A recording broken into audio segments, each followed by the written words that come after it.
Talk to us about earnings, because investors seem pretty disappointed in the results. What do we need to know now that it's a couple weeks since?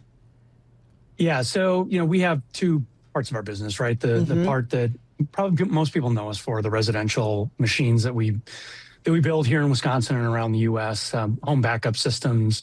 It was a soft season this year, really driven by two things. I would say the first thing is just we actually had really nice weather most of the summer and the fall. No landed hurricanes, which is great for the people who live along the coast. But if you're in a business like ours, obviously that does impact demand. So demand was softer just on the back of, basically nicer weather. And secondarily, we're starting to see some demand destruction, I think, with the consumer. Just we've had to put more pricing into the marketplace over the last 5 years, coming off of COVID, response to the tariff environment today. And that is starting to wear on the consumer and starting to impact our business a bit. The demand destruction that you're talking about, I want to home in on that a little bit. What specifically is being hurt right now? Is it the purchasing power of the consumer? Talk a little bit more about that, what you're seeing in the marketplace right now. No, thanks, Tim. And specifically for us, this is a home improvement project, right, for the most part. So because it's tied to the home and investment in the home, I think, I think housing just in general has just been slower, right? So the number of sales and purchases of homes, new construction of homes, all of those statistics are lower than I think where we'd like to see them at this point. We're not making enough housing in this country, unfortunately, and people investing in their homes, picking those types of projects. I think there's just a reticence right now, given some uncertainty. Just where's the economy headed more broadly as we turn the page on 2025. Are you a little bit more subdued then, like as you look into 2026? I mean, it's just around the corner here.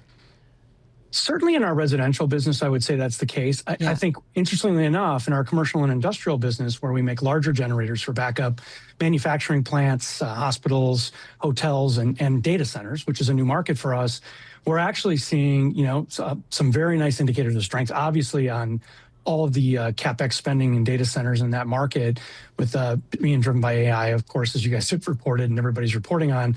But we're getting swept up in that a bit, and that is, I think, going to offset largely, be a nice counterweight for what we do and what we're probably going to see here in the residential market.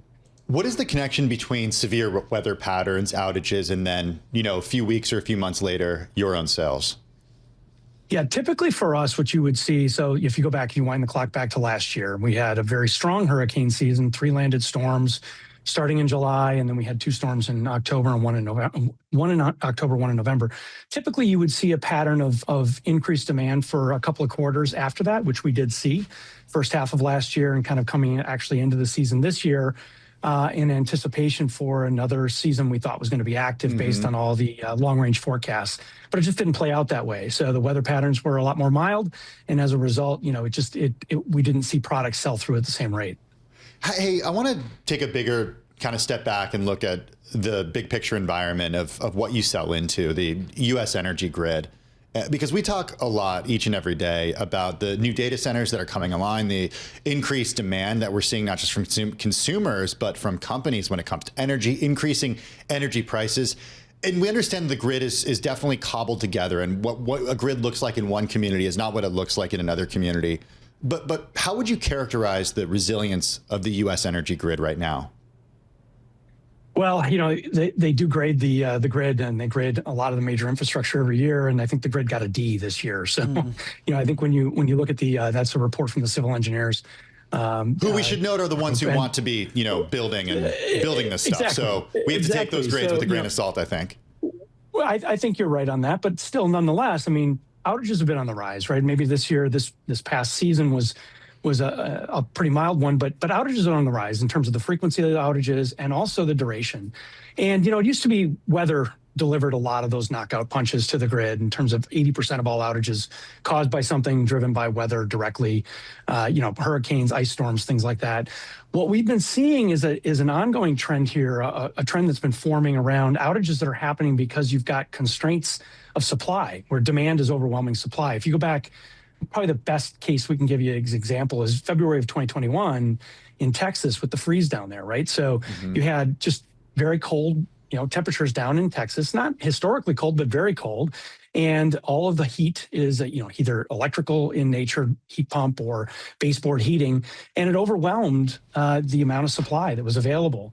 And what you saw there is ERCOT, the grid operator, was, they basically had to make a tough choice to turn everybody off. They took the decision to disconnect millions of homes and businesses to save the major elements of the grid from long-term destruction. And so we're seeing these types of patterns. You mentioned we're seeing demand growing at a rate that we haven't seen in 2 decades.